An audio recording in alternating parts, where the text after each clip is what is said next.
So live pictures now from our affiliate WCCO, that is in Raymond, Minnesota this morning. A train carrying ethanol and corn syrup has derailed, catching fire there. Residents nearby are being evacuated as a precaution. We're still getting some new details there. Joining us now from the Dallas-Fort Worth International Airport is the Transportation Secretary, Pete Buttigieg. Secretary, thank you. Good morning to you. Can you please tell us what you know about this derailment at this point? Well, of course, the information is preliminary, but we have report of a car that had about 40 cars, 14 of them carrying hazardous material, including ethanol, which was released leading to a fire. There's an evacuation about 1 mile in each direction from the site. This is happening in a community, a small community about 100 miles west of Minneapolis. Been in touch with the governor. We have FRA personnel on the ground. EPA is headed there as well, given the hazardous material situation.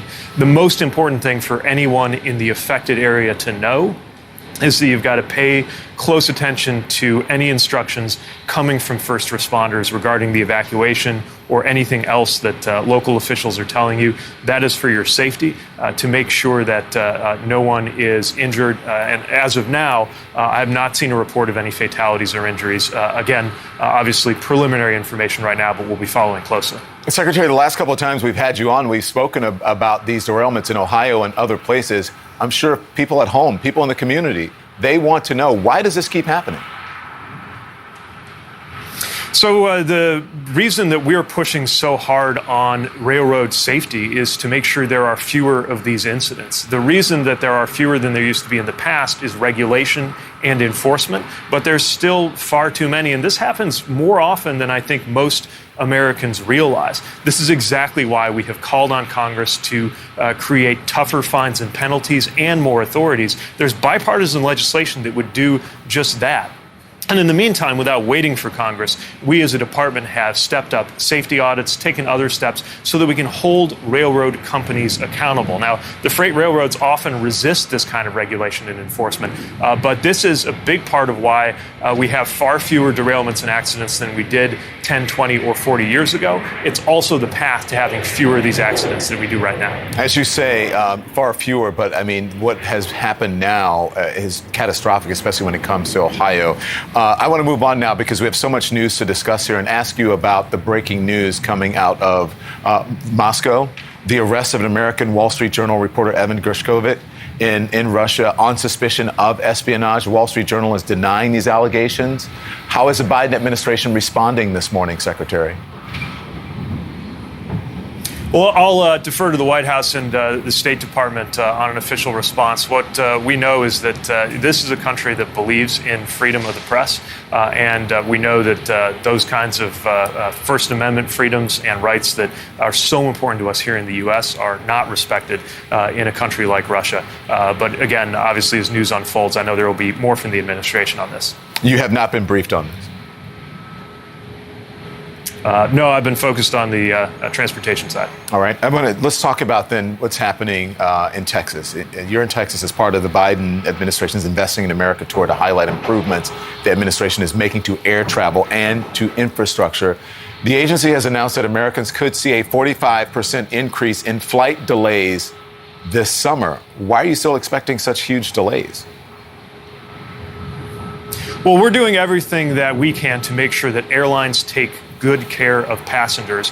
And the interventions that we had last summer, I think, have made a big difference. First of all, seeing the rate of those cancellations and delays improve over the course of the summer going into Thanksgiving. And importantly, when they do happen, making sure that passengers are taken care of. You know, going into last summer, almost none of the top 10 airlines guaranteed things like meals or hotel vouchers or ground transportation or rebookings. Now, nearly all of them do because of the work that we've been doing, and we're going to keep pushing. Now, as we head into spring break and into the summer, I think that many of those improvements are going to pay off, but airlines are still recovering from the pandemic. We're working on things with the FAA as well, although air traffic control, I want to emphasize, is not the reason for the majority of delays and cancellations. And we're going to stay on them to make sure that they take care of customers and passengers, to make sure this year is better than last year and on into the future. So another key accomplishment Biden plans to tout over the next 3 weeks is the Inflation Reduction Act.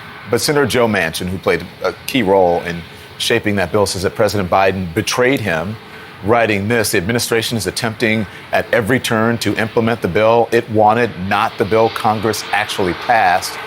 Your response to that, Secretary? Well, everything that we do in this administration conforms to the law as written, as passed by Congress, and as signed by the president. Of course, we're in constant dialogue with partners in Congress who have shaped this legislation. The way that the administration is advancing this is designed to ensure that we have economic security, that, for example, the electric vehicle revolution is a made in America electric vehicle revolution that benefits American workers and creates American jobs. Some of the factories and facilities, places like Glendale, Kentucky, and DeSoto, Kansas, that will each employ about 4,000 people are extraordinary. And of course, this is also a key part of the fight against climate change. We're, of course, always ready and willing to work with Congress, also implementing that law as written and doing it with urgency, because we've got to make sure that we get the economic benefits and the climate benefits of this bill as quickly as possible. I got to ask you quickly, moving into the summer, lots of people travel. What should travelers expect this summer, Secretary? Well, the biggest thing I want travelers to know is that you've got a lot of rights and you've got a lot of protections. Consult the airline customer dashboard that we have put up on our Department of Transportation website. Lets you know what you were owed in a situation where an airline is responsible for a cancellation or a delay. Has information on things like which airlines will guarantee that you can sit with your kids without having to pay extra, and other very useful information.